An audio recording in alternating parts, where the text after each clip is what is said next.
윤석열 검찰총장의 징계 효력 집행정지 신청 사건을 놓고 법원이 두 번째 신문을 마쳤습니다. 오늘 중에 결론이 나올 예정입니다.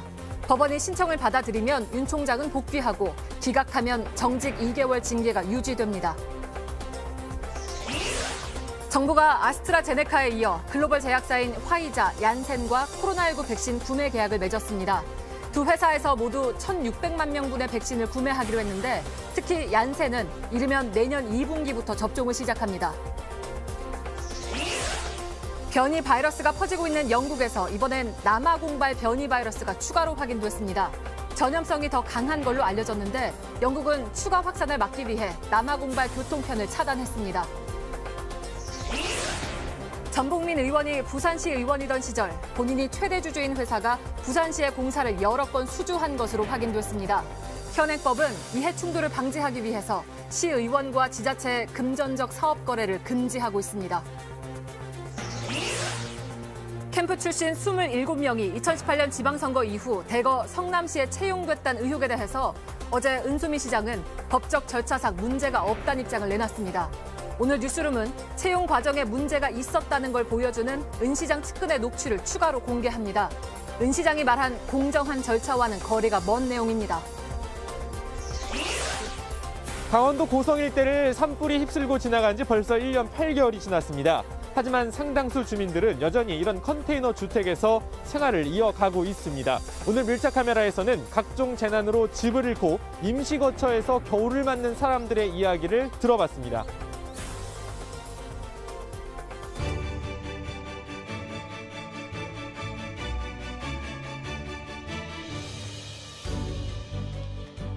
뉴스룸을 시작합니다. 오늘 법원에서 윤석열 검찰총장이 제기한 징계 집행정지 신청에 대한 2차 신문이 있었습니다.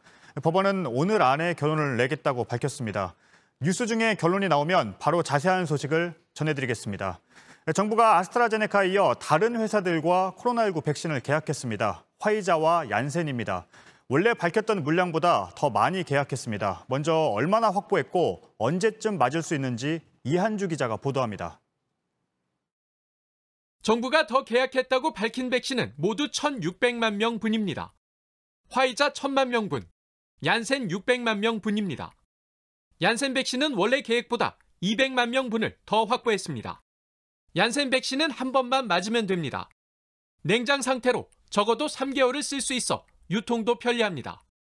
화이자 백신은 영하 70도에서 보관해야 하지만 예방 효과가 95%입니다. 현재까지 나온 백신 가운데 가장 높습니다.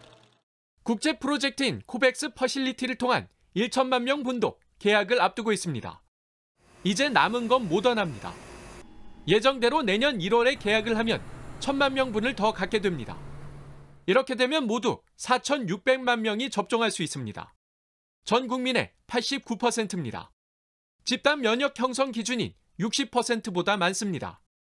접종도 서두를 계획입니다. 우선 물량을 확보한 아스트라제네카는 빠르면 1분기부터 접종을 시작합니다. 이어 2분기 얀센과 3분기 화이자 순입니다. 정부는 화이자 백신 구매를 앞당기는 추가 협상을 하고 있습니다. 도입 시기를 2분기 이내로 더 앞당기기 위해 국가 차원의 역량을 총동원하고 있으며 구체적인 협상이 별도로 진행되고 있습니다. 정부는 백신 물량이 확보된 만큼 제조사별 백신의 특성과 효과를 분석해 자세한 접종 계획을 세우기로 했습니다. JTBC 이한주입니다. 정부는 백신이 들어오면 의료진과 고령층을 비롯해 우선적으로 접종할 대상을 정해뒀습니다. 그런데 그 대상의 범위를 보면 국민 10명 가운데 7명입니다. 큰 틀은 있지만 아직 그 안에서의 구체적인 순서까지는 못 정했습니다. 접종 계획 가운데 매우 중요한 부분입니다. 윤영탁 기자입니다. 코로나19 백신이 도입되면 누가 먼저 접종을 하게 될까? 정부는 준비하고 있다고 했습니다. 백신의 특성에 따라서 그리고 백신의 효과성 이런 것들을 고려해서 접종 대상자들을 선정하고 단계적으로 접종을. 지금까지는 나이와 사는 곳, 직업과 만성질환 여부 등으로 우선 접종 대상자를 나눴습니다.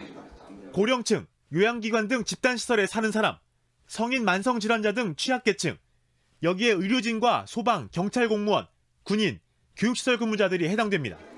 이들에 대한 접종은 내년 11월까지 마치겠다고 했습니다. 문제는 대상자만 우리나라 인구의 70%, 3,600만 명에 이른다는 점입니다. 연령대는 어떻게 세분화할 것인지, 만성 질환은 어떤 병까지 인정할 것인지, 의료진은 몇 번째로 접종할 것인지 우선순위를 정하는 작업이 필요합니다. 사회적 합의가 이루어지지 않으면 문제가 될 수 있습니다. 미리미리 그거를 투명하고 왜 이렇게 정했는지 근거 알리고 놓치는 부분도 있단 말이에요. 의견 수렴도 하고. 영국은 요양원에서 일하는 사람과 머물고 있는 고령층을 1순위로 정했습니다. 그 다음은 의료진과 80살 이상으로 정했습니다. 이후론 5살 간격으로 순위를 잘게 나눴습니다. 일본은 심장병과 당뇨병 등 14종을 기초질환자로 묶어 3순위에 넣었습니다. 방역당국은 다음 주 월요일 접종 계획을 발표할 방침입니다. JTBC 윤영탁입니다. 준비할 게 또 있습니다. 백신을 어떻게 의료기관까지 보낼지 그리고 어떻게 보관할 건지입니다. 특히 화이자의 백신은 영하 70도를 유지해야 합니다. 또 예행 연습과 부작용에 대비하는 지침도 필요합니다. 지금부터는 백신을 들여올 준비를 제대로 해놓는 게 중요합니다. 이희령 기자입니다. 군용 차량이 도로를 달립니다. 멕시코에 도착한 화이자 백신을 옮기는 겁니다. 007 작전 같습니다. 멕시코는 오늘부터 접종을 시작합니다. 인도에선 다음 달 접종을 목표로 현재 시설 준비가 한창입니다. 우리는 어떨까? 우리 정부가 계약을 마친 화이자 백신은 영하 70도의 온도를 유지하며 유통돼야 합니다. 차량엔 당연히 초저온 냉동시설이 있어야 합니다. 그렇게 옮기고 나면 초저온 냉동고에 넣어야 합니다. 전기가 계속 들어오도록 하는 무정전 전기 공급 장치도 필요합니다. 이른바 초저온 냉동 체인이라고 불리는 시설들이 끊기지 않아야 하는 겁니다. 이렇게 해도 6개월 동안만 쓸 수 있습니다. 접종 기관을 얼마나 두느냐에 따라 한꺼번에 1,000만 명분을 소화할지 아니면 나눠서 들여올지 등도 정해야 합니다. 전문가들은 서둘러야 한다고 합니다. 4,600만 명 접종이라는 건 대규모 작전이고 지금부터 준비해도 부족할 거라고 생각이 드는데. 예행 연습도 필요합니다. 특히 부작용에 대비할 수 있는 자세한 지침도 필요합니다. 이 사람이 접종하고 쓰러졌다 됐을 때 즉시 이송하고 할 수 있는 병원이 좀 준비가 돼 있어야 되고요. 주변에서 감당을 다 못하거든요. 백신 전문가와 지역사회 보건소와 연결해 주는 거죠. 한 라인 만들어 주는 거죠. 코로나19 백신의 경우 한국인을 대상으로 임상시험이 진행되지 않았기 때문에 부작용 보고와 대처가 더 세심하게 이뤄져야 합니다. JTBC 이희령입니다. 백신을 들여올 준비를 하기 위해선 우리보다 앞서 백신을 맞고 있는 미국을 참고할 필요가 있습니다. 지난주부터 화이자 백신 접종에 들어간 의료 현장을 저희 취재진이 직접 가봤습니다. 영하 70도를 유지해야 하는 화이자 백신을 어떻게 보관을 해서 접종을 하는지 확인했습니다. 볼티모어에서 김필규 특파원입니다. 이곳 볼티모어에 있는 사이나이 병원은 지난주 화이자 백신이 들어와 초기에 접종을 시작한 곳 중 하나입니다. 백신을 직접 맞은 의사들과 이야기를 나눠봤습니다. Great. It felt just like a flu shot. My arm was sore for, a couple hours afterwards, and that's it. 접종을 맞은 다른 의료진에도 어지러움이나 알레르기 같은 부작용은 없었다고 했습니다. 시나이 병원에 백신이 들어온 건 지난 16일. 꽁꽁 포장돼 옮겨진 박스에는 초저온을 유지하기 위해 드라이 아이스가 가득 차 있었고 내부 온도를 화이자 본사에 실시간 전달해주는 센서와 GPS 장치까지 달았습니다. 작은 약병을 빼곡히 담은 이른바 피자 박스라는 트레이째로 영하 70도의 특수 냉동고에 넣습니다. 여기서 30일까지 보관할 수 있습니다. 병원에서 마련한 냉동고는 한 대당 $20,000, 우리 돈으로 2천만 원이 넘습니다. 집단 면역까지는 갈 길이 멀지만 병원 분위기는 벌써 달라졌습니다. Now I think the problem is burnout. Essentially, all the nurses and physicians are starting to become extremely, overwhelmed. Yeah, I think the distribution of the vaccine is going to bring a lot of relief to our staff. All we're feeling is optimism and gratefulness. 의료진이라도 강제로 접종할 수 없어 신청자를 받았는데 이틀 만에 4,000명이 지원했습니다. 소아병동의 크루그먼 부원장도 그중 한 명입니다. Inpatients in the hospital and sick children and who have COVID, I'm much more afraid of getting COVID. Getting first in line made a lot of sense. 접종을 마친 의사와 간호사들은 소셜미디어에 인증사진도 올렸습니다. 마스크를 쓰라고 그리고 거리 두기를 해야 한다고 했던 의료진은 이제 백신 접종을 당부합니다. We wouldn't ask you to do something we're not doing.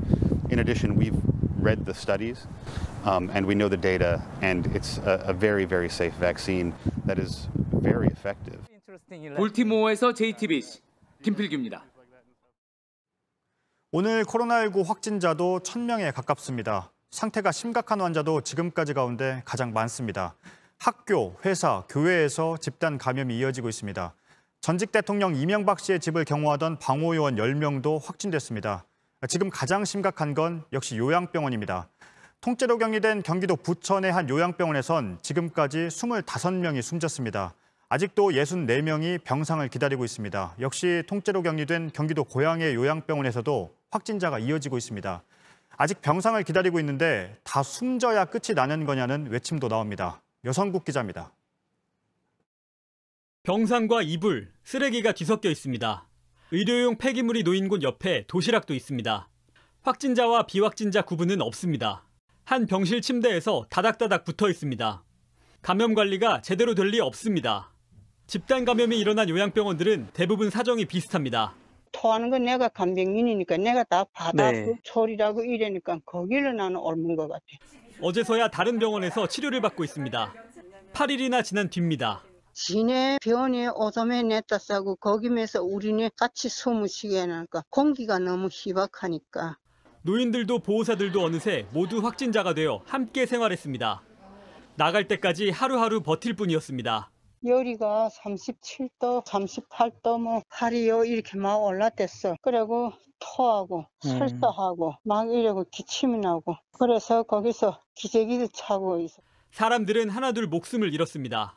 어제 아침에 죽었는데 그 환자로 이불을 그저 우리네 푹 덮어놨지요. 죽었다고. 할아버지들은 3명이 죽고 거기 있을 때는 7이 있었어요. 거기 그반 다 죽을 거예요. 거의 죽는 사람들도 많던데 오늘도 막 죽었는지 모르겠어요. 밖에 있는 가족들도 지옥 같습니다. 확진자가 각 그 병실에 있는데 그 환자들을 그대로 두냐 이렇게 얘기를 하는 말이 병상이 나오는 순차적으로 보내기 때문에 어쩔 수가 없어요. 경기도는 오늘 동일 집단 격리를 한 요양병원 3곳에 의료 인력 39명을 긴급 투입했습니다. JTBC 여성국입니다. 정책팀의 최종혁 기자와 무엇이 문제인지 짚어보겠습니다. 지금 부천의 요양병원에서는 진료도 제대로 못 받고 매일같이 사망자가 나오고 있습니다. 지금까지 25명이죠. 왜 막지 못하는 겁니까? 일단 속담을 좀 빌려보면요. 소도 잃고 외양간도 고치지 못했다인데요. 그야말로 이런 표현이 빌릴 수 있습니다. 지난 3월 1차 유행 때 있었던 일인데요. 이 경북 청도의 대남병원에서도 7명이 비슷하게 숨지는 이 사고가 사례가 있었습니다. 이 동일 집단 격리를 하면 일단 이 출입을 막는 것도 중요하지만 더 중요한 건 그 내부의 상황인데요. 그러니까 확진자와 비확진자를 명확하게 엄격하게 나뉘는 게 중요합니다. 하지만 당시에도 그게 명확하게 지켜지지 않았다는 거고요. 당시에도 그런 일이 있었는데 9개월이 지나서도 여전히 이 뚜렷한 지침도 없고 같은 일이 반복이 되고 있다는 겁니다. 네, 구별이 잘 안 돼서 구분을 잘 못해서 확진자가 늘었다는 건 알겠습니다. 그런데 지금 보면 그 이후도 문제입니다. 병상을 기다리는 64명의 환자들은 왜 빨리 옮기지 않는 겁니까? 자, 일단 지금 봤을 때 병상은 좀 숨통이 트인 상황 아닌가요? 맞습니다. 그런데 워낙 이 확진자가 많이 나오다 보니까 한꺼번에 내보낼 병상이 없다라는 게 이제 관계자의 설명인데요. 예. 한 관계자는 이 한 번에 환자들을 내보내려고 했지만 또 워낙 또 많다 보니까 이 관할 지자촉은 상대 병원에서 난색을 표시해서 좀 틀어지는 일도 있었다. 이런 말을 전하기도 했습니다. 그런가요? 글쎄요. 그런데 꼭 한 번에 안 내보내고 나눠서 내보낼 수도 있잖아요. 꼭 함께 이동해야 됩니까? 그렇진 않습니다. 왜냐하면 증상을 좀 다시 새롭게 분류를 하고 위중과 중증, 경증 환자가 있지 않겠습니까? 이 환자들을 좀 세부적으로 분류를 한 다음에 증상이 심각한 환자부터 나눠서 내보내는 작업이 필요할 걸로 보입니다. 자, 오늘 방역당국에 따르면 이 수도권의 24개 그리고 전국에 74개의 이 중증 환자를 위한 병상이 있다라고 밝혔습니다. 아시겠지만 이 경기도에서 전남 목포까지 내려간 환자도 있었는데요. 예. 하지만 이 요양병원 환자들은 증상이 심하고 또 기존의 기저질환을 가지고 있다 보니까 그렇게 또 멀리 가는 건 또 현실적으로 어렵습니다. 그렇다면 이 서울 지역, 수도권 지역 환자들 같은 경우에는 수도권 지역 병상에 보내는 게 최선책인데 그러니까 일단 가까운 지역에 보낼 수 있는 사람부터 먼저 보내야 한다는 겁니다. 물론 또 고려해야 할 것은 먼저 병상을 또 기다리고 있던 확진자들이 있기 때문에 이 증상에 따라 좀 유연하게 대처를 해야 할 걸로 보입니다. 네, 당장 내일도 걱정이 되는데요. 서둘러야 할 것 같습니다. 그렇습니다. 네. 최종혁 기자였습니다. 네. 정직 2개월을 받은 윤석열 검찰총장의 직무 복귀 여부를 판단할 법원의 두 번째 신문이 열렸습니다. 재판부는 오늘 안에 결론을 내겠다고 했습니다. 법원에 나가 있는 취재기자를 연결해서 결론이 나왔는지 알아보겠습니다. 오선민 기자, 먼저 결론이 나왔습니까? 결론은 아직 나오지 않았습니다. 신문이 끝나고 양측 변호인들은 재판부에서 오늘 중 결정이 나올 것이라 했다고 말했습니다. 다만 시간을 언급하진 않았습니다. 윤 총장 측의 신청을 인용하면 윤 총장은 곧바로 직무에 복귀합니다. 기각 결정을 내리면 2개월의 정직 상태가 유지됩니다. 네. 신문은 몇 시에 시작해서 얼마나 했습니까? 그리고 어떤 쟁점이 다뤄졌는지도 좀 전해주시죠. 네, 오늘 2차 신문은 오후 3시에 시작해서 1시간을 조금 넘겨서 끝났습니다. 윤 총장 측은 지난 1차 신문과 크게 달라진 점은 없고 지금까지 했던 주장들을 구체적으로 했다고 말했습니다. 최후 진술로 법치주의가 무엇인지를 묻는 역사적 사건이므로 현명한 판단을 바란다고 했다고 합니다. 추 장관 측은 핵심 쟁점은 공공복리에 어떤 영향을 미치는가였다면서 현재 진행되는 수사가 지장받게 될 것이란 점을 주장했다고 했습니다. 즉, 징계 사유가 감찰 방해 등이고 재판부 분석 문건도 수사 의뢰된 상태이기 때문에 윤 총장이 직무에 복귀하면 수사가 윤 총장의 의지를 관철하는 방식으로 진행될 게 명백하다는 주장입니다. 네. 사실 이번 판단은 징계를 멈춰달라는 집행 정지에 관한 거지만 사실상 징계 자체를 취소해야 한다는 본안 소송과 거의 같을 거라는 예측도 나옵니다. 어떻습니까? 네, 통상의 집행정지 신문에선 회복할 수 없는 손해, 긴급한 필요성, 공공복리 등을 따지게 됩니다. 지난 윤 총장의 직무배제 집행정지 신청에서도 이와 같은 요건들이 쟁점이 됐습니다. 그런데 이번에는 보통은 본안 소송에 가서 다툴 내용도 다뤄진 걸로 보입니다. 재판부가 1차 신문 뒤에 양측에 보낸 질의서를 보면 7가지 중 5가지가 징계 사유나 절차에 관한 부분이었습니다. 재판부 분석 문건과 채널A 감찰 방해 등 윤 총장의 징계 사유에 관한 주장을 소명하라는 구체적인 질문들을 던졌습니다. 결론이 나오는 대로 다시 전해드리겠습니다. 네, 결론이 나오면 다시 연결을 하겠습니다. 오선민 기자였습니다. 변이 바이러스가 퍼지는 영국에서 이번엔 남아프리카 공화국발 변이 바이러스가 추가로 확인됐습니다. 기존 변이 바이러스보다 전염성이 더 강하다고 합니다. 다급해진 영국은 남아공발 교통편을 막았습니다. 김재현 기자입니다. 영국에서 남아공발 변이 바이러스에 감염된 사례 2건이 확인됐습니다. Both are contacts of cases who have travelled from South Africa over the past few weeks. This new variant is highly concerning because it is yet more transmissible and it appears to have mutated further than the new variant that's been discovered in the UK. 영국발과 남아공발 변이 바이러스는 서로 다르지만 사람을 쉽게 감염시킨다는 점은 같은 걸로 나타났습니다. It has one of the same mutations, this 501Y mutation. 남아공발 변이 바이러스는 젊은 층에서도 감염되기 쉽고 백신에 대한 내성도 더 강한 것으로 알려졌습니다. 최근 남아공에선 이 변이 바이러스가 퍼지며 확진자가 급증하고 있습니다. It has been dominating almost every infection that we have in the coastal area. This is from Eastern Cape all the way to Cape Town. 영국은 남아공발 교통편을 차단했습니다. 최근 2주간 남아공을 방문한 사람과 이들을 접촉한 사람들도 자가격리하도록 했습니다. 또 4단계 봉쇄 지역도 오는 26일부터 더 확대하기로 했습니다. 말레이시아와 브라질에서도 새로운 변이 바이러스가 추가로 확인돼 우려는 더 커지고 있습니다. 기존 영국발 변이 바이러스도 갈수록 확산되고 있습니다. 아일랜드와 이스라엘, 싱가포르에서도 추가로 확인됐습니다. 이런 가운데 영국 도버항에서는 영국을 빠져나가려는 트럭 운전사들이 진입을 막는 경찰과 몸싸움을 벌이기도 했습니다. JTBC 김재현입니다. 네, 이렇게 빨리 번지고 있는 변이 바이러스가 정확히 어떤 것이고 또 이미 나온 백신으로 막을 수 있는 것인지 윤재영 기자가 전문가들과 짚어봤습니다.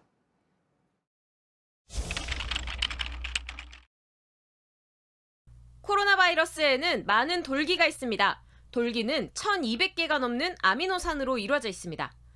N501Y라고 불리는 영국과 남아공에서 나온 변이 바이러스는 우리 몸 세포와 닿는 501번째 아미노산이 변한 겁니다. 처음 있는 일은 아닙니다. 코로나19 바이러스는 그 유전자가 RNA로 되어 있기 때문에 항상 변이가 일어나고 있습니다. 그중에서 제일 중요한 변이 위치가 돌기 단백질, 상당히 그 전파력에 영향을 줄 수가 있는데 전파력은 더 빠릅니다. 전파력이 70% 정도 높아졌다고 하고 독성이 더 강해졌냐 하는 부분에 있어서는 아직까지 확실치는 않습니다. 분석 자료를 좀 보고 이야기를 해야 돼요. 한 가지는 뭐 대개 바이러스들이 변이를 해 나갈 때 전염력은 점점 좀 좋아져요. 백신 회사들은 효과엔 변함이 없을 거라고 말합니다. 하지만 확실하게 말하긴 어렵습니다. 하나씩 생겨나는 점돌연 변이로 크게 면역원성이 바뀌지 않을 가능성이 더 많지만 작은 게 뭐 항체의 이런 결합성에 영향을 주어서 효과가 떨어질 가능성도 없지는 않거든요. 백신을 무력하게 하는 변이는 언제든 가능합니다. 특별한 돌연 변이가 생긴 다음에 같은 종류가 쫙 번진다면 그때는 문제가 되죠. 백신이 완전히 피해가 버리면 이때까지 백신 맞은 사람 소용없죠. 또 맞아야 되죠. 정부는 아직 우리나라에서 이번 변이 바이러스는 발견되지 않았다고 했습니다. JTBC 윤재영입니다. 24시간 불이 켜진 응급실은 코로나를 막는 의료진들의 또 다른 최전선입니다. 흐르는 땀으로 땀을 닦아낼 정도로 힘겹다면서도 덕분에라는 환자들의 말 한마디로 다시 힘을 얻는다고 했습니다. 이상화 기자가 현장 취재했습니다.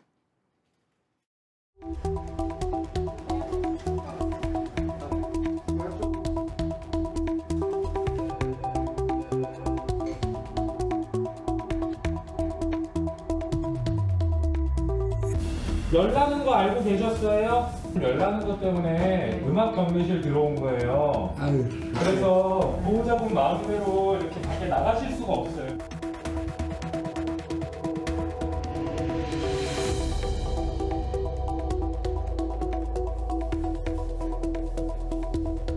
한 환자당 이제 5배의 시간이 더 들어간다고 이렇게 얘기를 하고 있거든요. 되게 덥고 땀이 많이 나거든요. 정말 저희가 흐르는 땀으로 닦아내고 있다고 표현을 하고 있거든요. 왜 본인이 격리를 해야 되는지 이해를 못 하시는 분들이 굉장히 많으시거든요.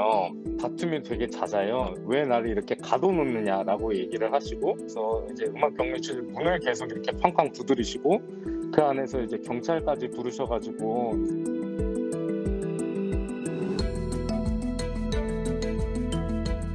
최근에 있었던 이제 응급실에서 코로나 확진을 받으셨던 환자분도 음악 병동에 자리가 없어갖고 응급실에서 이제 하루 이상 체류를 하시게 됐어요. 늘 다 차 있습니다. 계속 차 있습니다. 1년 가까이 이제 지금 이렇게 일을 하고 있는데 저희가 이제 많이 지쳤어요.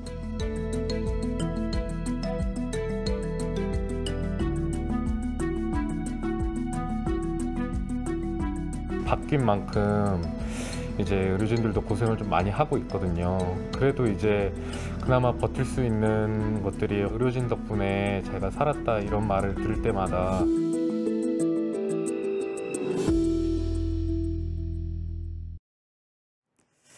온몸을 꽁꽁 감싼 방호복에 장갑은 3겹, 마스크는 2겹을 껴야 합니다. 호흡 장치까지 따로 달고서야 수술대 앞에 설 수 있습니다. 코로나에 걸린 응급 환자를 수술해야 할 때 의료진들의 모습입니다. 코로나 시대 수술실의 풍경은 백민경 기자가 전해드립니다. 방호복을 입은 이송팀이 음압 텐트로 감싼 환자를 옮겨오고 수술팀이 환자를 맞습니다. 음압이 유지되는지도 확인합니다. 지난 22일 동네 병원에 갔던 60대 여성이 맹장 일부에 염증이 생기는 급성 충수염 진단을 받았습니다. 코로나19 검사를 받고 하루를 기다렸는데 확진 판정을 받았습니다. 빠른 수술이 필요하지만 병원들은 줄줄이 난색을 표했습니다. 수술 중 바이러스에 감염될 위험이 있기 때문입니다. 코로나19 전담병원인 서울의료원이 나섰습니다. 수술실에는 평소보다 2배 많은 의료진이 투입됐습니다. 수술이 끝날 때까지 나갈 수 없어 비상인력을 준비한 겁니다. 수술이 시작됩니다. 장갑, 방호복, 신발, 고글 등 레벨 D 방호구로도 모자랍니다. 방호복은 물론 기존 레벨 D 방호구인 2겹의 장갑 위에 또 1겹의 무균 장갑을 끼고 여기에 N95 마스크를 2개 겹쳤습니다. 수술이 길어지면 호흡이 어려워지기 때문에 따로 3kg가량의 전동식 호흡 장치도 장착합니다. 두꺼운 보호구로 손의 움직임이 둔해집니다. 글로브 보면 손에 3개를 느끼고 있고 후드랑 이렇게 하니까 행동이 약간은 섬세하지는 못해요. 수술 시간은 평소 3배. 2시간 넘어가면 정말 힘들어요. 그 방호복이 방수잖아요. 안에서 땀이 고여서 물이 출렁출렁해요. 한 2시간 있으면. 24년간 수술칼을 잡은 베테랑 전문의에게도 낯선 일입니다. 맹장 수술은 굉장히 많이 해보셨죠? 못 써요. 맹장 수술은 정말로. 처음에 되게 어색하고 뭐 좀 그랬는데. 코로나19 위험은 수술실 모습도 변화시켰습니다. 처음에는 좀 약간 겁이 났죠. 처음에는. 모르니까 우리도 처음이고 뭐 알려진 것도 없고 힘들긴 해도 어쩔 수 없는 거고 우리가 해야 되는 거고 뭐 그런 거니까. JTBC 백민경입니다. 어제부터 수도권에서 5명 이상 개인적인 모임을 못하게 했습니다. 오늘부터는 권고이긴 하지만 전국에 적용됐습니다. 숙박시설도 예외는 아닙니다. 잘 지켜지고 있을까요? 최승훈 기자가 확인해봤습니다. 숙박시설을 중개하는 사이트입니다. 서울에 있는 숙소 30곳에 친구 5명하고 갈 수 있느냐고 물었습니다. 13곳이 예약할 수 있다고 했습니다. 연락을 달라며 전화번호도 줬습니다. 예약서에는 4명이 쓰는 것처럼 적어달라고 했습니다. 일단 전 모르고 있는 상황인 걸로 알고 있어야 돼요. 단속을 피하는 방법도 알려줍니다. 단속이 나온다고 했을 때 한 분은 저기 안방 화장실에서 그래도 나오지 않으시면 안 될까요, 혹시? 다른 얘기도 합니다. 창고라고 문 잠겨있어요 이렇게 하고 4명이에요 이렇게 돌려보내시는 건 어떠신가요? 잠깐 물건만 전달해 주려고 잠깐 5분 정도밖에 안 됐다고 두고 바로 나간다고 이런 식으로 얘기를 하셔야죠. 방 3개를 나눠 쓰고 거실에만 나오지 말라고도 합니다. 특별 방역 대책을 웃긴 법이라고 비판합니다. 5명이 서로 다른 층을 쓰면 괜찮다며 예약을 제한합니다. 방역 책임을 손님에게 떠넘기기도 합니다. 손님이 책임질 범위 안에서 사용해달라는 겁니다. 하지만 책임은 이용자뿐 아니라 운영자에게도 있습니다.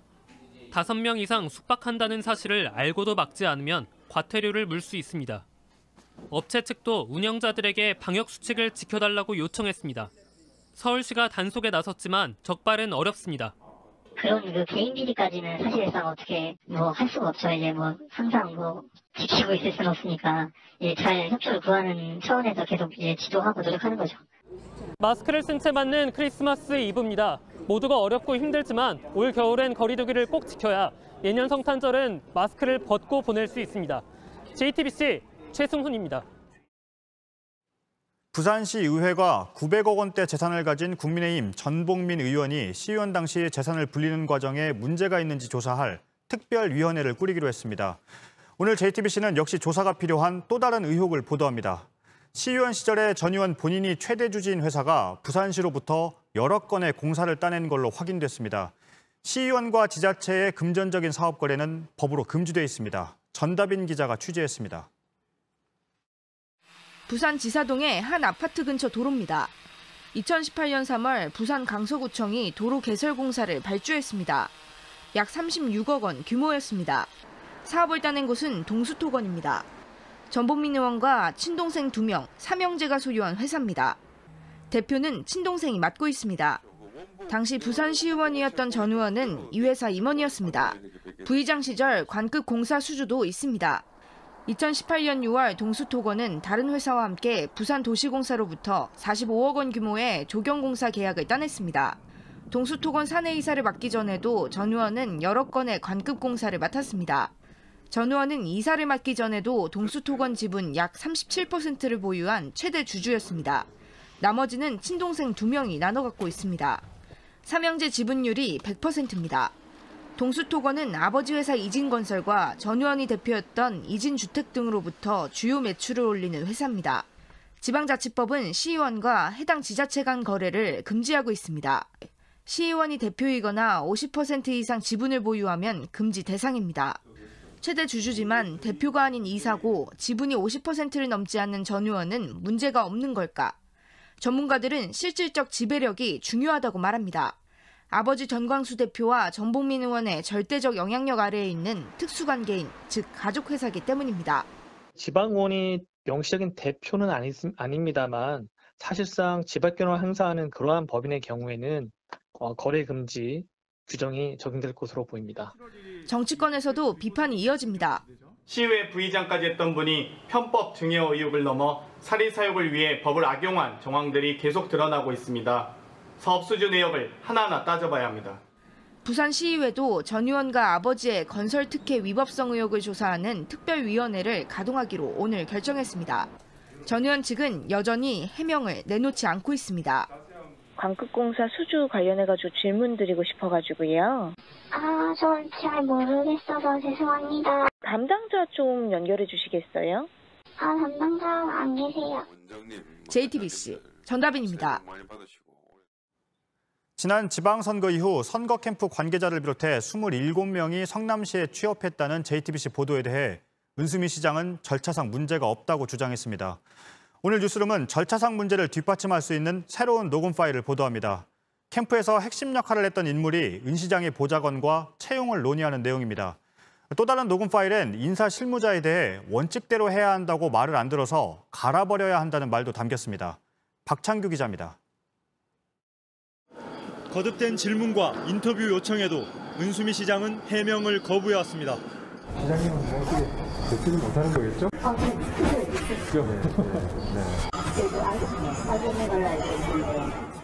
사실상 무대응으로 일관하던 은 시장이 JTBC 보도 이틀 만인 어제 오후 늦게 페이스북에 입장을 내놨습니다. 법적 절차상 문제가 없는 사안이라고 주장했습니다. 타인에게 인사권을 줬다는 건 사실과 다르며 있을 수 없다고도 했습니다. 하지만 은 시장의 전 정무특보 이모 씨가 적절하지 않은 방법으로 인사에 관여해 왔다는 정황은 여러 군데서 나타납니다. 이 전 정무특보와 성남시 정무직 보좌관 A 씨의 통화 내용입니다. 들어갔는데 이상 없냐? 시원해. 전에 다 취하겠어. 그럼 이상 없네. 캠프 출신들 채용에 대해 확인하는 내용입니다. 그러면서 누가 일을 처리했는지도 챙깁니다. 잘 처리했어. 누구? 사측과장. 잘 처리했습니다. 통화 속 전 선생은 당시 인사 업무를 총괄하는 시청 과장이었습니다. 전 정무특보 이 씨는 내부 고발자 이모 전 비서관과 통화에선 말 안 듣는 인사 실무자는 정리해야 한다는 말도 아무렇지 않게 합니다. 진짜 움직이라고 했어요. 특별한 말안 들어서 갈아버려야지. 사버려야지. 자격이 안 되더라도 충성심을 높이기 위해 채용해야 한다는 말도 합니다. 나한테도 좀 로얄티를 좀 줘야지. 캠프에서 이거 했는데 잘 대우를 해줘야 되니까 사고 칠 건지 안 칠 건지는 어떨지 모르겠지만 안에서 선거법하고 상관없는 지 사고 치는 건 상관없어요. 적법 절차를 거쳤다는 은 시장 해명과는 배치됩니다. 당시 인사 책임자 전모 씨는 이 전 정무특보에 대해 일체 답하지 않았습니다. 이 씨는 아세요? 지금 답변 안 한다니까 선생님. 이 아시긴 아시죠? 지금 선생님 뭐 하시냐고. 나가세요. 은 시장은 내부 고발자가 물의를 일으켜 사직한 인물이라고 말했습니다. 제보 신빙성에 문제가 있다는 취지입니다. 하지만 JTBC는 자체적으로 부정 채용 정황이 있는 캠프 출신들을 출연했습니다. 시장 재량으로 임면할 수 있는 정무직과 별정직은 뺐고 유력 인사의 추천이 있었다는 식의 검증할 수 없는 제보는 배제했습니다. 경쟁 절차를 거친 뒤 채용된 캠프 출신 27명은 취재진이 공채로 뽑힌 사람만 추린 숫자입니다. 내부 고발자가 국민권익위원회에 신고한 36명과 차이가 있는 이유입니다. 27명은 2018년 이후 성남시 산하기관 신규 직원 310명의 12분의 1에 달하는 숫자입니다. JTBC 박창규입니다. 법원이 정경심 동양대 교수의 딸 조민 씨와 관련된 입시 비리 혐의를 모두 유죄로 인정하자 한 의사단체가 조 씨의 의사시험 응시를 막아달라는 가처분 신청을 냈습니다. 법원 판결을 놓고 정치권에선 공방이 계속되고 있습니다. 이상엽 기자입니다. 법원에 가처분 신청을 낸 건 대한소아청소년과 의사회입니다. 입시비리 혐의가 인정된 만큼 조민 씨의 부산대 의전원 입학 자격이 없어졌고 의사 국가고시 필기시험 응시도 멈춰달라는 겁니다. 시험일은 내년 1월 7일입니다. 부산대 측은 아직 1심 판결인 만큼 최종 판결까지 지켜봐야 한다는 입장입니다. 대법원 판결일 때까지는 시일이 상당히 걸릴 가능성이 크고요. 의사 자격이 주어져가지고 진료를 받은 환자는 무자격자한테 이제 진료를 받은 꼴이 되는 거거든요. 정경심 교수 1심 재판부 탄핵을 요구하는 청와대 국민청원도 올라왔습니다. 청원인은 재판부가 검찰의 논리만을 그대로 받아줬다고 주장했고 15만 명 이상 동의했습니다. 정치권 공방도 계속됐습니다. 윤영찬 민주당 의원은 법원이 정 교수에게 자식 스펙에 목숨을 건 부모들을 대신해 십자가를 지은 건가라고 했습니다. 주호영 국민의힘 원내대표는 민주당 의원들이 사과하고 반성해야 함에도 사법부가 적폐라고 덤벼들고 있다고 했습니다. JTBC 이상엽입니다. 검찰이 나경원 전 의원에 대한 13건의 고발 사건을 모두 불기소 처분했습니다. 서울중앙지검은 딸의 대학 성적 정정과 관련한 고발건 등은 증거 불충분으로 무혐의 처리했습니다. 대학 입학과 평창 동계 스페셜올림픽 조직위원회의 비서 채용 의혹 등은 시효 만료에 따라 공소권 없음 결정을 했다고 밝혔습니다. 앞서 검찰은 나 전 의원 아들의 논문 특혜 의혹 등도 불기소 처분했습니다. 시민단체인 민생경제연구소 등은 나 전 의원을 뇌물 등의 혐의로 다시 검찰에 고발했습니다. 아동학대 의혹이 불거진 부산의 한 교회에서 또 다른 폭로가 나왔습니다.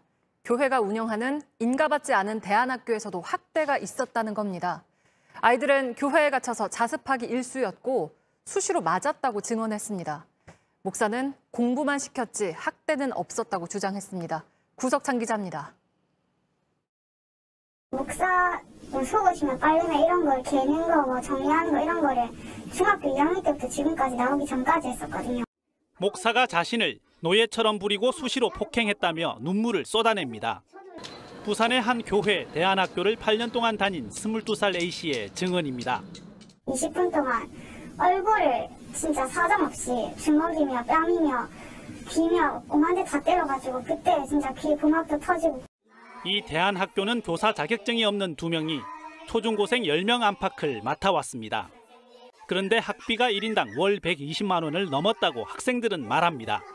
그냥 인감으로만 진짜 보게 하고 가르치는 게 전혀 없었어요. 우리 졸면은 그 안마하는 나무로 머리 막 깨질 정도 계속 때리고. 아이들이 대부분 갇힌 채 명절도 못 세웠다는 증언도 잇따랐습니다. 신도 중에 현직 교사들도 있었지만 목사의 눈치를 봐야 했다고도 했습니다. 애들은 용기를 뭐 다 막아놓고 있으니까 너무 불쌍하게 막 함부로 뭐 이렇게 목사님 이건 아닙니다 이렇게 의견을 낼 수가 없고요. 하지만 지자체에 신고도 하지 않은 미인가 대안학교라 당국의 누구도 실태를 확인하진 않았습니다. 우리에게서 관리 대상 아니라 따지면 우리 영역이 아니다. 관리 기한이 없는 걸로 되어 있습니다. 그건 아닙니다. 해당 목사는 학대는 없었다며 그저 공부만 시켰을 뿐이라고 반박했습니다. 제도권 학교에 놔두니까 자꾸 이제 그 세상적인 것들 이런 것들에 자꾸 이렇게 물들고 이렇게 하니까 일부 학생은 입시에 성공했다고도 했습니다. 교과부에 허락을 받고 이렇게 하면 간섭이 들어와요. 습관만 잡아주면 스스로 학습이 되거든요. 부산시와 영도구는 학대 가능성이 크다 보고 경찰과 함께 현장 조사에 나서기로 했습니다. JTBC 구석찬입니다.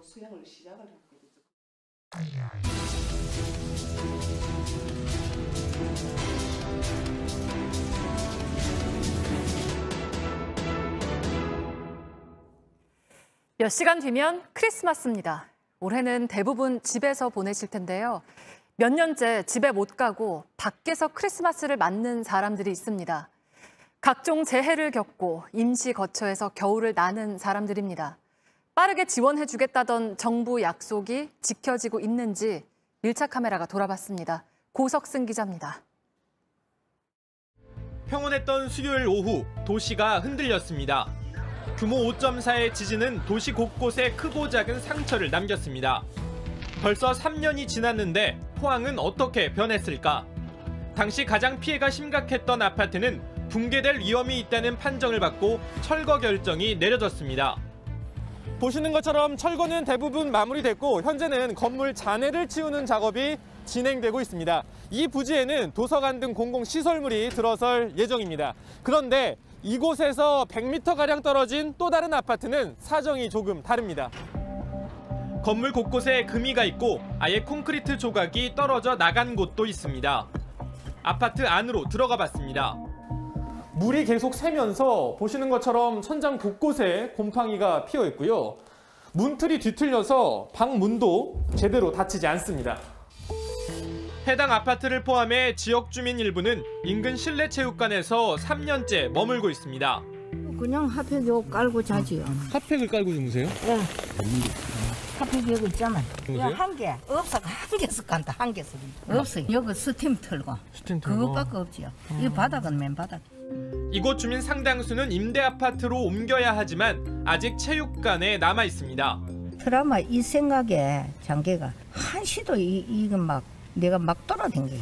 내가 불안해가지고 이 신경 쓰는 거래 엔실라고 막 정신없이 돌아다니는 거예요. 집은 잘한가요? 집에 가야 불안하니까. 집에 가가 가만히 우울증 자꾸 나고 이상한 생각 들고 사람 순간순간 자꾸 엉뚱한 생각을 하거든. 그러니까 여기 오면서 여러 사람이 있으면 또 괜찮아. 그만큼 주민들의 정신적인 피해도 상당한 수준이라는 겁니다. 포항시가 운영 중인 트라우마 센터에서 만난 한 주민은 이렇게 호소했습니다. 지진특별법이 어렵게 통과가 되긴 했지만 정신적인 피해 보상이 전혀 빠져 있어요. 일확천금을 노리는 것도 아니고 최소한의 피해 구제 지원이 안 된다는 부분들이 이건 너무나 억울한 부분들이 있죠. 정신적인 피해도 좀 더 폭넓게 인정해줄 것을 정부에 요청하고 있지만 아직은 뚜렷한 대책이 나오지 않고 있습니다. 강원도 고성에도 임시 숙소에서 두 번째 겨울을 맞는 주민들이 있습니다. 지난해 봄 고성을 태운 산불 때문입니다. 노인이 많아 겨울 나기는 더 만만치 않습니다. 추워서 예. 에어컨이 트신 바람이 나온다는데 그걸 할 줄은 몰라 못하고 있잖아. 그거 좀 어떻게 하는지 몰라요? 제가 한번 좀 이따 들어가서 볼게요. 아니 제가 이거 조절을 했거든요. 지금 이게 곧 나올 거예요. 뜨거운 따뜻한 바람. 조금 있으면 뜨신 바람이 나와요? 예, 한 5분 정도 기다리시면 나올 것 같아요. 원래대로라면 산불로 잃은 집을 새로 지어야 하지만 피해 보상이 더디게 이뤄지고 있습니다. 따로 대출을 받거나 논밭을 파는 일도 생겼습니다. 세입자로 돼 있어가지고 보상 못 받았어요. 내 돈으로 사서 내가 지어서 가는 거지. 보상 받아서 한 거 하나도 없어. 가상 한전 배상금도 못 받으니까 현재 농지를 팔아서 복구하는 분이 있고 아니면 농협에 가서 대출을 받아서 우선 복구하자. 정말 이 구상권 문제를 올 안에 해결을 좀 정부가 해주고. 지난 여름 물난리를 겪은 전남 구례도 비슷합니다. 강물이 넘쳐 여러 마을과 논밭이 피해를 입었습니다. 정부의 피해 조사가 지지부진해 배보상 문제도 해결되지 못하고 있습니다. 주민들은 여러 달째 공설운동장 컨테이너 주택에서 숙식을 해결 중입니다. 내가 배파지게 해갖고 어떻게 장만한 살림인데 이제 막둥이만 여우면 나는 집만 장만하면 편히 살겠다 싶어서 해놨는데 그 많은 살림을 다 하루아침에 내보고. 재해가 났을 때는 대통령도 찾아왔습니다. 정부 관계자의 정치인들은 현장을 찾아 빠른 지원을 약속합니다. 하지만 그때뿐인 경우가 많습니다. 피해 주민들에겐 고통의 시간만 남습니다. 고성이나 이런 사례를 보더라도 이 정부에서 배상하기까지는 몇 년이 걸리더라고요. 적어도 정부가 언제까지 배상을 하겠다라는 이런 확답이라도 줘야. 산불이 꺼진 지도 지진이 멈춘 지도 이미 오래됐습니다. 재난의 상처는 조금씩 아물어가지만 주민들의 고통은 여전히 현재 진행형입니다. 책임 소재를 가리는 것도 중요하고 절차도 중요합니다. 하지만 그보다 더욱 중요한 건 하루하루 겨우 버티고 있는 피해 주민들의 삶입니다. 이들도 내년 크리스마스에는 따뜻한 집에서 가족들과 함께 보낼 수 있도록 관계기관 등의 보다 적극적인 노력이 필요합니다. 밀착카메라 고석승입니다. 감염병의 위협 속에 그 어느 때보다 착하게 한 해를 보낸 전 세계 어린이들의 걱정은 한결같았을 텐데요. 산타클로스는 올해도 어김없이 썰매에 올랐습니다. 지구촌 곳곳에 조용한 크리스마스 이브, 이선화 기자가 전해드립니다. 엘프가 캐럴을 연주하고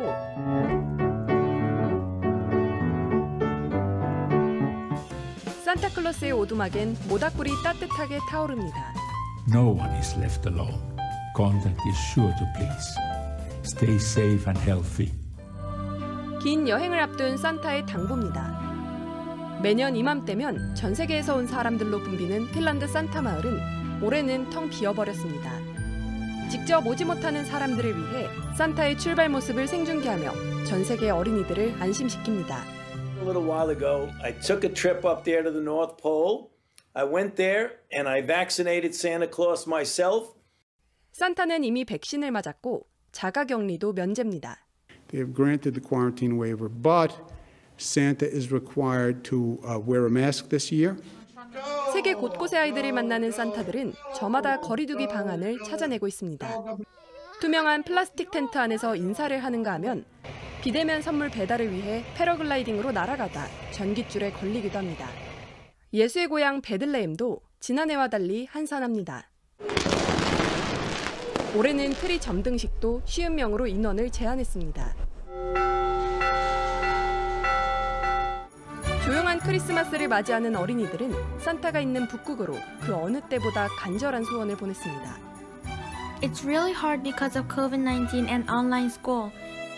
Can you please find a cure for COVID-19 and give it to us to save the world? JTBC 이선화입니다.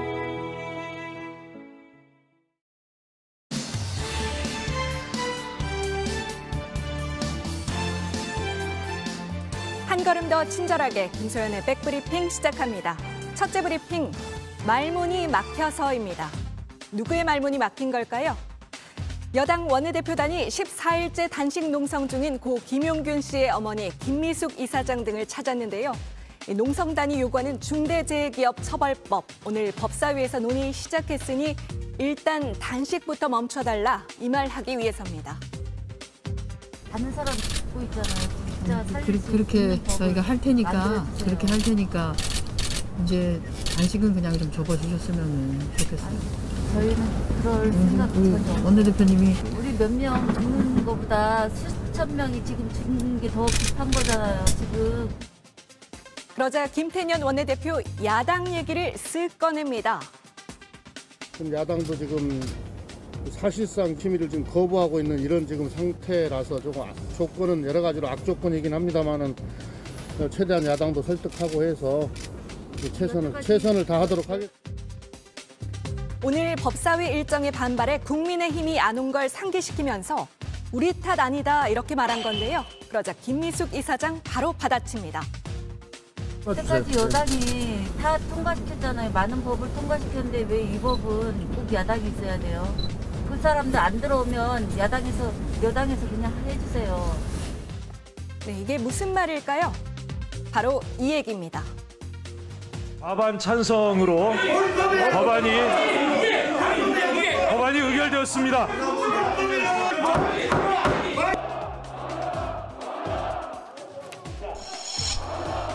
가결되었음을 선포합니다. 네, 앞서 이렇게 강행 처리한 기억 상기시키면서 174석 여당이 왜 갑자기 중대재해법 앞에서만 야당 불참을 핑계로 대느냐 이렇게 따진 겁니다.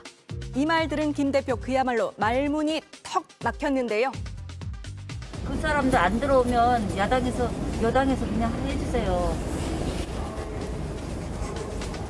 네, 이렇게 팩트 폭격으로 여당 압박한 뒤엔 전향적인 태도 보여놓고 정작 법사위엔 나오지 않은 국민의힘 향해 지켜보고 있다는 한마디 잊지 않았습니다.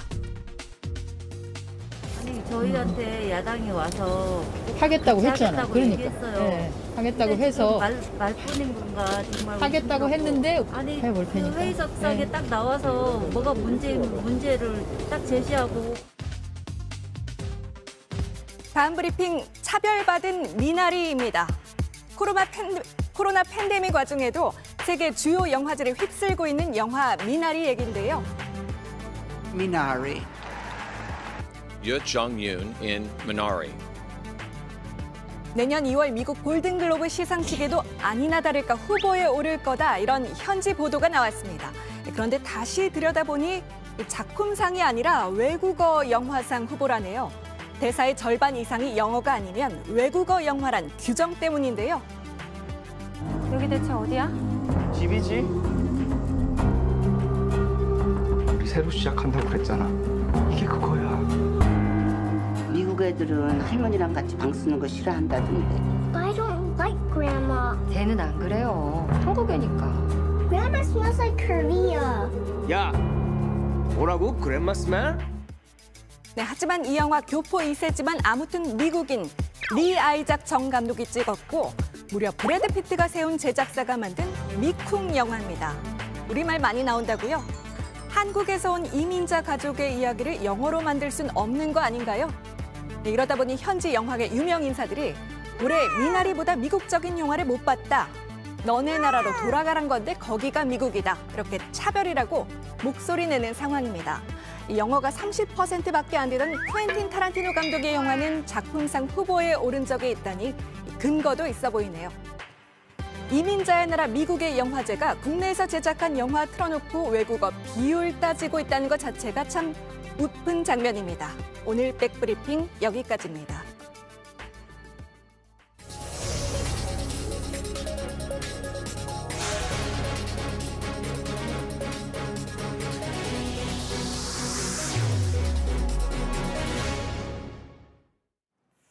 한때 찾기만 하면 100만 원을 준다는 소문이 돌기도 했습니다. 50년 동안 자취를 감춘 솥동구리 얘기입니다. 멸종위기종 보건센터에는 솥동구리를 발견했다는 전화가 계속 걸려오지만 한 번도 진짜 솥동구리인 적은 없었다고 합니다. 사라진 솥동구리를 어떻게 하면 만날 수 있을까요? 윤두열 기자가 전합니다. 멸종위기종 보건센터엔 하루 평균 3건가량의 제보 전화가 걸려옵니다. 대부분 희귀한 생물을 봤다는 건데 그중 가장 많은 게 이 곤충입니다. 솥동구리를 발견한 것 같은데. 솥동구리는 1970년대 이후 우리나라에서 사라졌습니다. 50년 동안 자취를 감췄습니다. 그래서 솥동구리를 찾았다는 전화가 오면 곤충 연구원들은 잠깐이나마 설렙니다. 신락 같은 희망으로 좀 솥동구리가 정말로 발견이 된다면 참 좋지 않을까 그런 생각도 합니다. 하지만 전부 비슷하게 생긴 다른 곤충이었습니다. 우리나라에도 그 똥을 굴리고 다니는 종이 있습니다. 긴다리 솥동구리라는 종이 있는데 실제로 비슷하게 생겼는데 사이즈가 더 작고 이렇게 이름처럼 뒷다리가 굉장히 깁니다. 솥동구리를 봤다는 전화가 많이 오는 건 현상금이 붙었다는 뜬 소문 때문입니다. 환경부는 2017년 솥동구리 복원 사업을 시작하며 솥동구리 50마리를 5천만 원에 산다며 입찰 공고를 냈습니다. 한 마리에 100만 원인 셈입니다. 이게 솥동구리를 찾으면 현상금을 준다는 말로 잘못 전해졌습니다. 보건센터는 이미 지난해 몽골에서 우리나라 솥동구리와 유전자가 같은 솥동구리를 들여와 정성껏 키우고 있습니다. 솥동구리는 화학 첨가물이 들어간 사료나 구충제를 전혀 먹지 않은 가축의 똥만 먹어야 합니다. 그게 국내에서 사라진 이유이기도 합니다. 그래서 이렇게 직접 말까지 데려와 키우면서 솥동구리의 먹이를 안정적으로 공급하고 있습니다. 처음 들여온 솥동구리 200마리는 1년여 만에 342마리로 불었습니다. 보건센터는 개체수가 더 늘어나면 적당한 곳을 찾아 풀어서 키우는 것도 검토 중입니다. JTBC 윤두열입니다.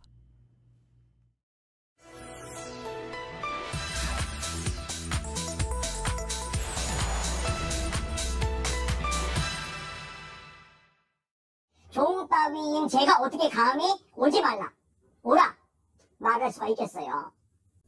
오히려 주님이 원하신 대로 예배를 드리다가 어려움을 당한 사람들이 더 잘된 거라고, 그들이 더 복 있는 거라고.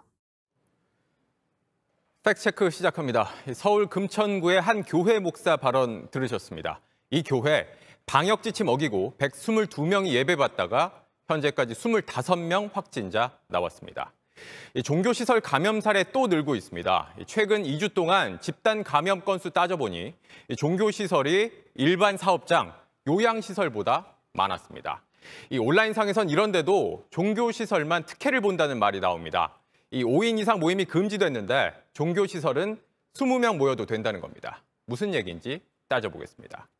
현재 예배, 미사, 법회 모두 안 됩니다. 거리 두기 2.5단계라 비대면이 원칙입니다. 그런데 예외가 있습니다. 이 예배 영상 제작을 위해서 20명까지 모여도 된다는 단서가 달렸습니다. 그럼 비교를 해보죠. 수도권은 5인 이상 사적 모임, 송년회, 동창회, 돌잔치 다 안 되고 어기면 과태료가 나옵니다. 거리 두기 3단계보다 더 강한 조치입니다. 반면에 종교 모임은 직장 활동 같은 공적 모임으로 분류가 됩니다. 게다가 예배 영상 만드는 목적이면 20명까지 모여도 괜찮습니다. 2.5단계만 적용이 되는 겁니다. 그렇다면 영상 만든다는 핑계로 20명씩 돌아가면서 이 편법 예배 보면 어떻게 할 거냐, 공평한 거냐라는 말이 나오고 있는 겁니다. 정부 입장에서도 종교시설은 고민거리입니다.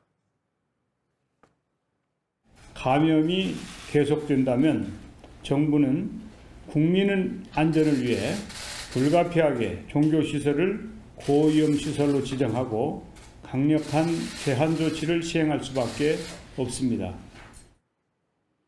들으신 것처럼 정부는 지난 7월에 이 종교시설을 노래방이나 유흥지점과 같은 고위험시설로 지정하는 방안 검토했지만 실제 시행은 하지 않았습니다. 종교의 자유를 침해한다는 반발을 의식한 겁니다. 대신 내건 조건이 있습니다. 종교 활동하더라도 밥 먹지 말고 악수하지 말고 노래하더라도 마스크 꼭 써달라는 겁니다. 이렇게라도 덜 위험하게 하라는 건데 일부 교회는 여전히 잘 따르지 않는다는 게 문제입니다. 이 개인의 자유 무엇보다 중요하다는 미국도 이 방역이 먼저냐 종교 자유가 먼저냐가 논쟁거리입니다.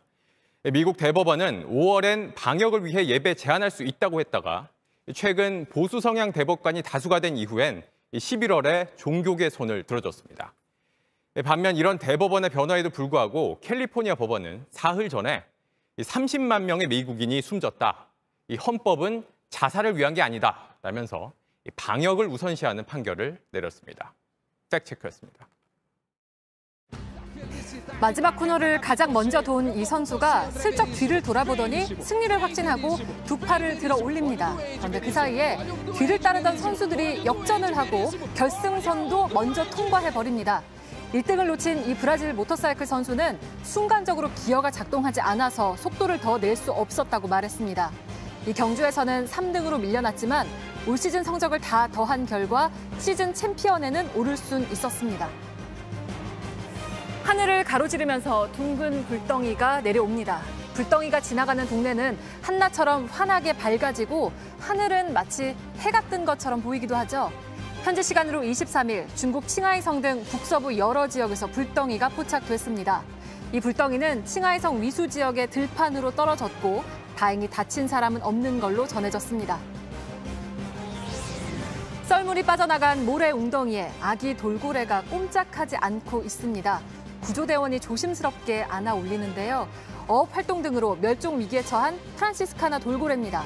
지난달 중순부터 지금까지 아르헨티나 부에노스아이레스의 해변 마을에서 3마리의 새끼 돌고래가 구조됐습니다.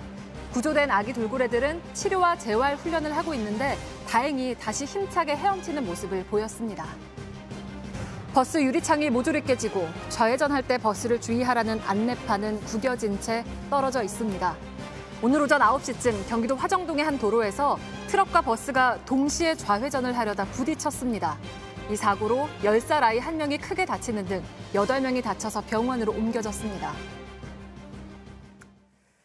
당분간 시중은행에서 돈 빌리는 게 매우 어려울 것 같습니다. 가계 빚이 크게 늘자 금융당국과 은행이 신용대출을 조인 겁니다. 당장 생계가 막막한 이들이 오히려 위험한 고금리 대출로 내몰릴 수 있습니다. 김서연 기자입니다. 어제 낮 서울 마포구의 한 은행. 대출 창구가 텅 비었습니다. 이곳을 비롯한 시중은행들이 대출을 조이기 시작한 건 지난달부터입니다.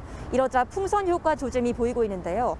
지난달 저축은행 등 이금융권의 가계대출은 4년 만에 가장 많이 늘었습니다. 신한은행은 모든 가계 신용대출을 연말까지 중단했습니다. 하나은행도 전체 대출의 90%를 차지하는 모바일 상품을 판매 중지했습니다. 다른 은행들도 대출 한도를 크게 줄였습니다. 올해 가계 부채 비율이 역대 최고치를 찍자 금융당국이 대출 제한에 나섰기 때문입니다. 코로나19로 신용대출이 크게 늘었고 다른 나라에 비해서도 가계빚이 가파르게 증가했단 겁니다. 하지만 당장 돈이 급한 사람들은 어쩔 줄 몰라 합니다. 실제로 겪어보니까 이게 진짜 죽으라는 거구나. 은행 대출을 막으면 문제가 더 악화될 거란 우려도 나옵니다. 대출 규제가 이어지게 되면 오히려 대출자들은 제2금융권과 4금융의 위험한 대출로 이동하면서 경제 전반에 위험을 증폭시킬 가능성이 있다고 생각됩니다. 금융당국은 내년 초에 신용대출 규제 방향을 다시 논의할 계획입니다. JTBC 김서연입니다. 네, 법원이 윤석열 검찰총장의 직무복귀 여부를 오늘 안에 판단할 예정입니다. 결론이 나왔는지 다시 한번 법원에 나가 있는 취재기자를 연결해 보겠습니다. 오선민 기자, 결론은 아직입니까? 네, 아직입니다. 앞서 전해드린 것처럼 재판부가 양측 변호인들에게 오늘 중 판단이 나올 것이라고 공지를 한 상황입니다. 따라서 밤늦게라도 결론은 나올 것으로 보입니다. 네. 그러면 지금 재판부는 막바지 고민을 하고 있다고 봐야 하나요? 아니면 결정문을 작성하는 작업을 하고 있다고 봐야 하나요? 네, 오늘 신문이 끝난 뒤 법무부 측 이옥형 변호사는 재판부가 이미 결론을 내려놓은 것 같다는 말도 했습니다.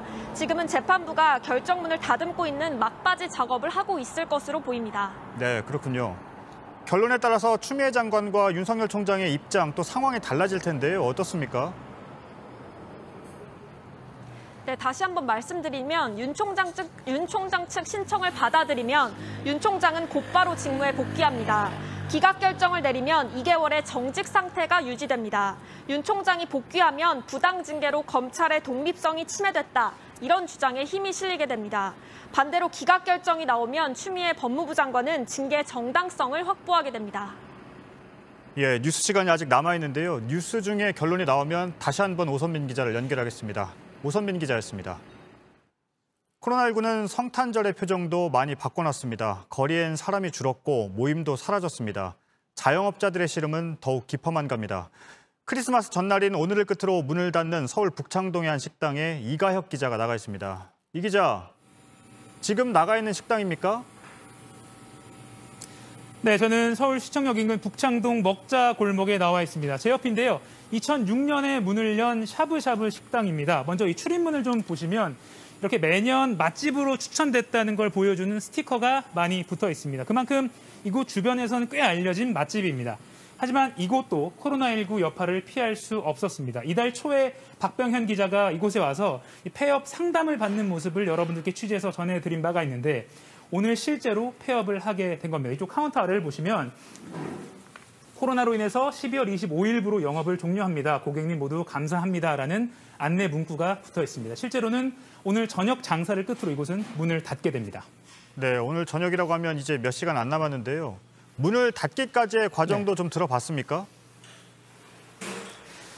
네, 뭐 잘 아시다시피 이곳은 시청역 주변이다 보니까 대기업도 많고요. 관공서도 많습니다. 그래서 평일이면 뭐 낮이고 저녁이고 할 것 없이 제가 있는 이곳 실내에 손님들이 가득 찰 정도로 장사가 꽤 잘 되는 곳이었습니다. 하지만 재택근무가 늘면서 손님의 발길이 확 줄었습니다. 그리고 외국인 관광객들도 많이 왔었는데 코로나19로 인해서 외국 손님의 발길도 끊겼습니다.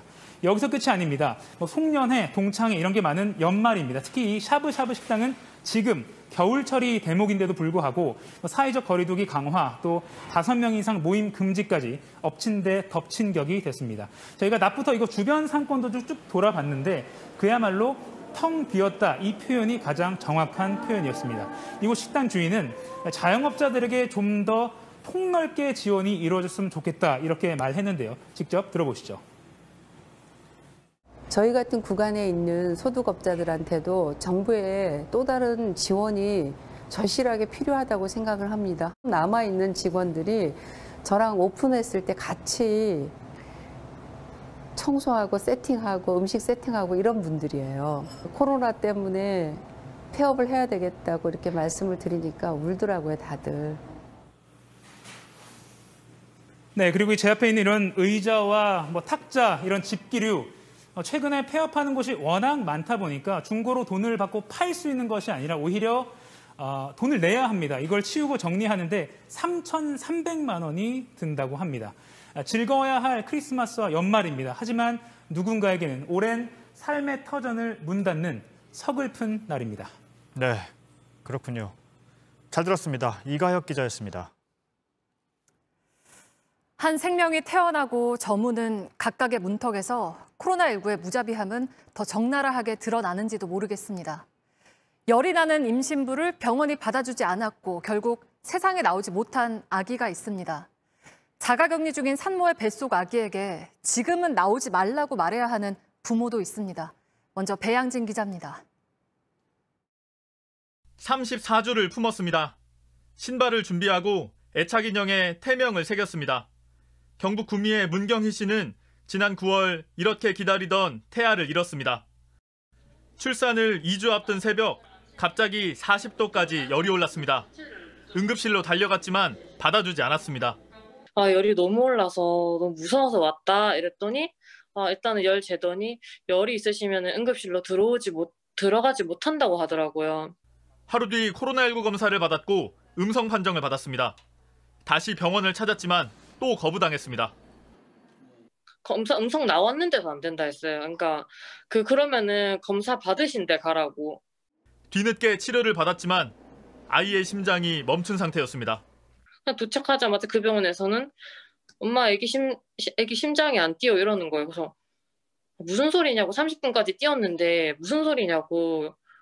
지난 8일 청와대 국민청원에도 고열의 산모가 병원을 전전하다 뱃속 아기를 잃었다는 글이 올라오기도 했습니다. 지난주 캄보디아에서 입국한 A씨, 자가격리 중입니다. 출산 예정일이 며칠 남지 않았습니다. 아직 병원을 구하지 못했습니다. 격리 병실이 없다는 이유에서입니다. 보건소도 도움이 되지 않습니다. 그럼 어떻게 해야 돼 이걸? 그러니까요. 많이 고민되시겠어요. 예비 부모의 마음은 타들어갑니다. 배 만지면서 나오지 말라고. 지금은 안 된다고. 진짜 하루하루가 피말라요. 정부는 이런 실태를 정확히 알지 못한 상태입니다. 유사한 산모 피해 사례들은 저희들이 좀 파악이 좀 해야 될 것 같고요. 확진 임산부는 감염병 전담병원에서 진료할 수 있다는 입장입니다. 하지만 의심 증상이 있거나 자가격리 중인 임산부에 대한 대책이 없습니다. 지난 2월 대구에선 코로나19 산모 전담병원을 일시적으로 운영했습니다. 지금은 이런 병원이 전국에 한 곳도 없습니다. JTBC 배양진입니다.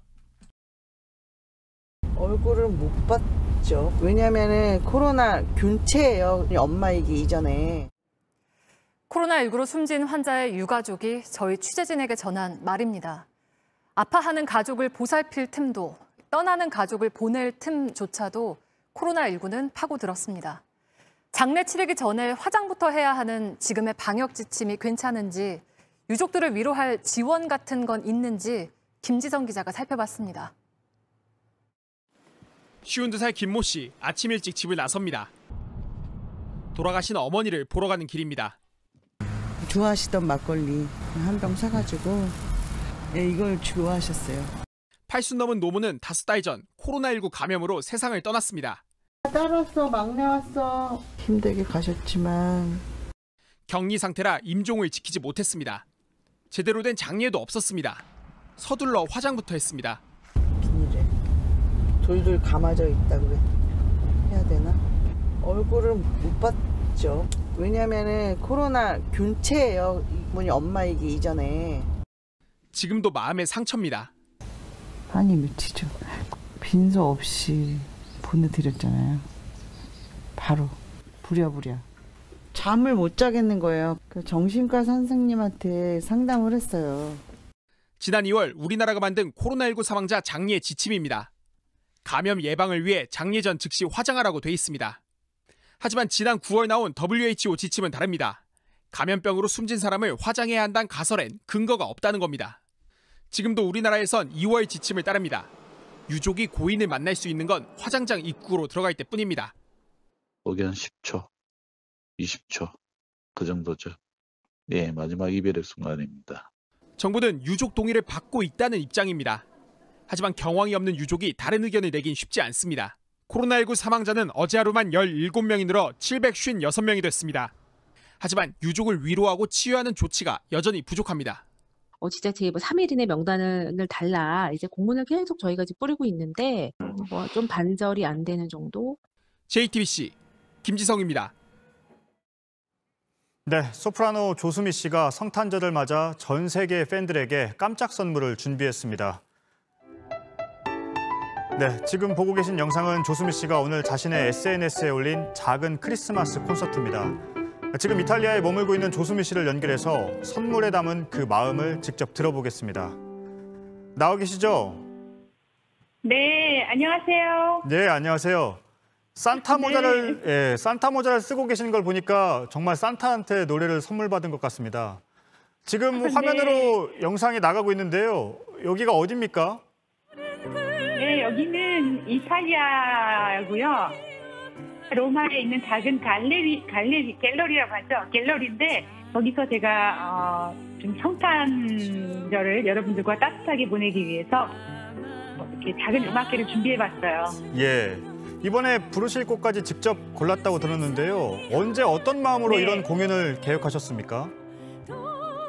네, 올해는 정말 좀 힘들고 또 가슴 아픈 그런 소식도 많이 들리고 있잖아요. 그래서 성탄절만큼은 여러분들에게 따뜻함과 위로를 줬어요. 그리고 제 자신도 많은 공연이 캔슬됐고 또 개인적으로도 또 사랑하는 친구를 또 코로나로 또 이러기 때문에 저한테도 굉장히 마음 아픈 한 해였지만 그래도 성탄절만큼은 여러분들과 좀 더 위안을 받고 좀 따뜻하게 행복하게 보낼 수 있는 워낙은 좀 성가곡이나 이런 바로크 음악을 준비를 했었는데 제 그 피아니스트가 갑자기 일주일 전에 감염이 되는 바람에 이 연주를 캔슬할까 하다가 그래도 한번 해보자 그래서 그 레퍼토리를 캐롤로 바꾸고 그래서 작게 여러분들에게 제 마음을 담아봤습니다. 예. 그래서 직접 피아노까지 치면서 노래를 부르신 거군요. 이번에 피아노를 직접 치시면서 노래를 이렇게 하시는 모습은 처음인 걸로 알고 있는데요. 그런 일이 있었군요. 방금 그런데 말씀하셨는데 지금 머물고 있는 이탈리아 상황이 심각하다는 거는 저희도 뉴스로 전해드렸습니다. 지금 현지 분위기는 어떻습니까? 유럽은 아주 상상을 초월할 정도로 지금 상황이 무시무시합니다. 제가 지금 머물고 있는 이탈리아도 오늘부터 지금 봉쇄에 들어갔어요. 그래서 이제 밖을 나갈 수가 없게 되었고요. 다시 조금 마음도 안 좋고 또 저는 또 이렇게 외국에서 혼자 이렇게 성탄절 또 새해를 맞게 되니까 굉장히 평소 때보다 좋은 느낌이 조금 더 드는 건 사실이에요. 제가 이렇게 산타도 모자도 쓰고 좀 이렇게 재밌게 좀 행복하게 오늘 성탄절을 좀 맞고 싶은 마음은 조금 이렇게 늘 좀 무겁죠. 예. 사실 코로나19 때문에 지난 1년 어느 곳 할 것 없이 모두가 참 힘겹게 견뎌왔습니다. 조수미 씨한테 가장 힘들었던 것은 무엇인지 또 이번 성탄절은 어떻게 보내실지 좀 들어보고 싶습니다. 가장 힘들었던 점은 많은 연주들이 캔슬됐고 그다음에 또 뭐랄까요 아무래도 어머니를 자주 못 뵈면 아파요. 그리고 뭐 내년에는 이제 다 좋아지겠죠. 그래서 연주도 계속 다시 할 거고 또 사랑하는 여러분들을 또 가서 직접 뵐 수 아주 기분 좋게 생각하려고 하고 있으니까 잘 되겠죠. 예. 끝으로 조수미 씨를 성탄 전야에 이렇게 만나서 반가워할 시청자들에게 성탄 메시지 짧게 부탁드립니다. 네, 올 크리스마스는 조금 특별하고 어떻게 보면은 좀 우리 모두에게 그런 크리스마스인 것 같은데요. 그래도 여러분들과 함께 잘 이겨내고 또 많은 분들이 조금이나마 위로를 받으셨으면 좋겠습니다. 늘 사랑하고 빨리 여러분들을 뵙고 싶어요. 예, 오늘 시청자 여러분들께 정말 좋은 선물을 주신 것 같습니다. 이탈리아에서 머물고 있는 소프라노 조수미 씨와 얘기를 나눠봤습니다. 감사합니다. 집에 있었지만 밖으로 나갔고 비행기를 탈 수 없었지만 더 먼 곳에 친구들을 만났지.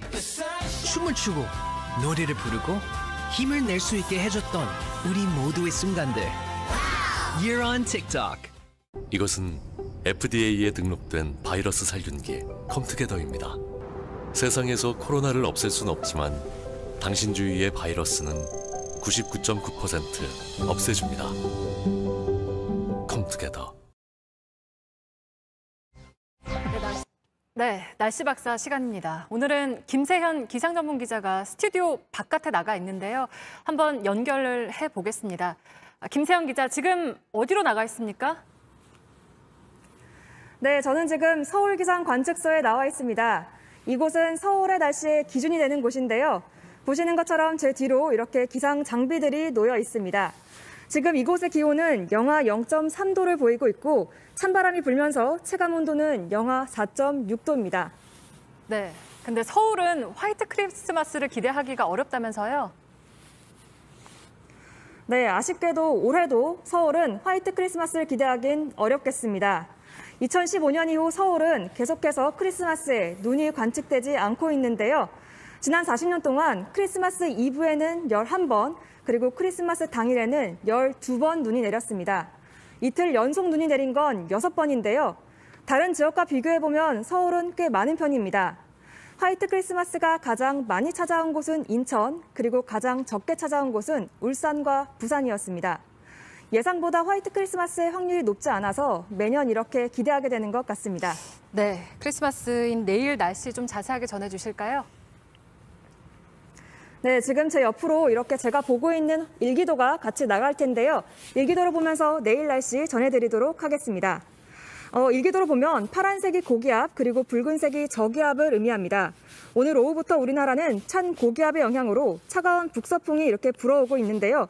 이 영향으로 미세먼지도 씻겨 내려가고 그리고 기온도 계속 낮아지고 있습니다. 오후에 중서부 지역부터 이렇게 푸른색으로 추워지고 있는 걸 볼 수 있는데요. 밤 사이에도 기온이 계속 내려가면서 서울은 내일 영하 5도가 예상됩니다. 춘천은 영하 8도까지 내려가겠는데요. 바람도 불면서 체감온도는 더 낮겠습니다. 강원 영서는 하늘빛으로 영하 10도 이하로 느껴지겠습니다. 한편 밤사이 찬 공기가 내려오면서 내일 아침까지 눈이 날리는 곳이 있겠습니다. 바로 충남 서해안과 전라도 내륙, 그리고 울릉도인데요. 기온이 낮은 산지는 내일 아침까지 눈이 조금 쌓일 걸로 보입니다. 낮에는 기온이 오르면서 전국 대부분 5도 내외가 예상됩니다. 추위가 찾아오는 만큼 건강관리에 유의하시기 바랍니다. 네, 잘 들었습니다. 서울 기상관측소에서 김세현 기상전문기자가 전해드렸습니다. 네, 앞서 소프라노 조수미 씨를 이탈리아에 있는 소프라노 조수미 씨를 연결할 때 음성이 매끄럽지 않았습니다. 시청자 여러분의 양해 부탁드립니다. 오늘 뉴스룸은 여기까지입니다. 내일 저녁 7시 40분에 찾아뵙겠습니다. 시청해주신 여러분 고맙습니다.